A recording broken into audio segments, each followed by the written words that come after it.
الحمدللہ وحدہ والصلاۃ والسلام علی من لا نبی بعد اما بعد اعوذ باللہ من الشیطان الرجیم بسم اللہ الرحمن الرحیم۔ قربانی کی جانور میں جو چیزیں عیب شمار ہوتی ہیں وہ سماعت فرمائیں۔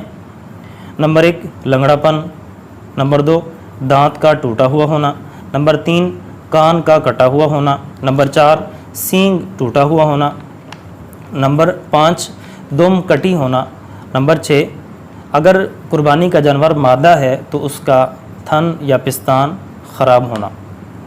اب ان کی تفصیل مختصراً سماعت فرمائیں۔ لنگڑا پن ایسا لنگڑا پن کہ جو جانور کو چلتے وقت جانور اپنا کھر یا پاؤں زمین پر نہ ٹکا سکتا ہو، سہارا بالکل نہ لے سکتا ہو، ایسے جانور کی قربانی جائز نہیں ہے۔ ہاں البتہ اگر چلنے میں اس پاؤں سے جو خراب ہے تو کچھ سہارا لے سکتا ہو تو ایسے جانور کی قربانی جائز ہے۔ رد المختار جلد 9 صفحہ 536 میں یہ بات موجود ہے۔ نمبر 2 دانت کا ٹوٹا ہوا ہونا۔ اگر جانور کے اکثر دانت اس انداز سے ٹوٹ گئے ہوں یا خراب ہو چکے ہوں کہ چارہ بالکل بھی نہ کھا سکتا ہو تو ایسے جانور کی قربانی جائز نہیں ہے۔ ہاں دانت کچھ خراب ہیں لیکن چارہ صحیح انداز سے کھا سکتا ہے تو ایسے جانور کی قربانی جائز ہے۔ نمبر 3 کان کٹا ہوا ہو۔ حضرت علی رضی اللہ تعالیٰ عنہ سے روایت ہے، عن علی رضی اللہ تعالیٰ عنہ قال امرنا رسول اللہ صلی اللہ علیہ وسلم ان نستشرف العین والاذن والا نضحی بمقابلۃ ولا مدابرۃ ولا شرقاء ولا خرقاء۔ فرماتے ہیں کہ ہمیں رسول اللہ صلی اللہ علیہ وسلم نے حکم فرمایا کہ قربانی کے جانور کی آنکھ اور کان ان کو اچھی انداز سے اچھی طریقے سے دیکھ لیں تاکہ کوئی نقص نہ ہو، اور ہمیں منع فرمایا کہ ہم ایسے جانور کی قربانی نہ کریں کہ جس کے کان آگے سے یا پیچھے سے کٹے ہوئے ہوں یا پھٹے ہوئے ہوں یا ان میں سوراخ ہو۔ اب کان کتنا کٹا ہوا تو کیا حکم ہے؟ اس کی شرح فقہاء کرام نے لکھی ہے کہ جس جانور کے پیدائشی طور پر ایک یا دونوں کان نہ ہوں، یا کان تو ہے لیکن تیسرا یا اس سے زیادہ حصہ کٹا ہوا ہے یا چرا ہوا ہے تو ایسے جانور کی قربانی جائز نہیں ہے۔ ہاں اگر تیسرے حصے سے کم ہو کٹا ہوا تو اس کی قربانی جائز ہے۔ نمبر 4 سینگ ٹوٹا ہوا ہے۔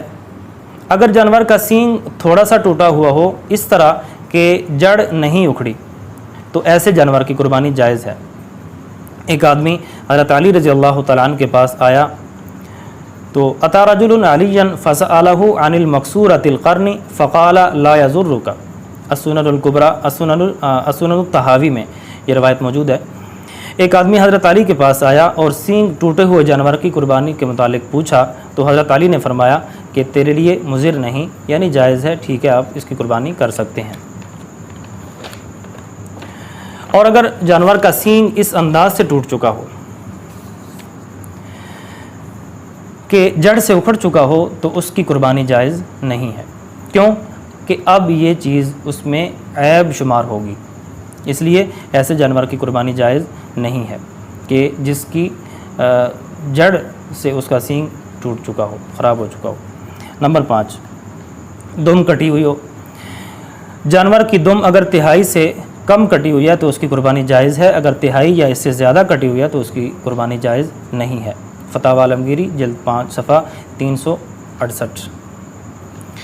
نمبر 6 اگر قربانی کا جانور مادہ ہے تو اس کا تھن یا پستان خراب ہو۔ عن ابن عباس رضی اللہ تعالی عنہ قال قال رسول اللہ صلی اللہ علیہ وسلم لا يجوز في البدن العوراء ولا العجفاء ولا الجرباء ولا المستلمة اطباؤها۔ المعجم الاوسط للطبرانی میں یہ روایت موجود ہے کہ جانوروں میں کانا بہت زیادہ کمزور، خارشی اور تھن کٹا ہوا جانور اس کی قربانی جائز نہیں ہے۔ اب تھن کی کتنی مقدار، اس کا کیا مطلب ہے کہ گائے یا بھینس کا ایک تھن خراب ہے اور باقی 3 ٹھیک ہیں تو ایسے جانور کی قربانی جائز ہے، اور اگر 2 تھن خراب ہوں تو یہ اس میں عیب زیادہ پایا جائے گا تو ایسی صورت میں ایسے جانور کی قربانی جائز نہیں، لیکن یہ اس صورت میں ہے کہ جب گائے یا بھینس یعنی بڑا جانور ہو۔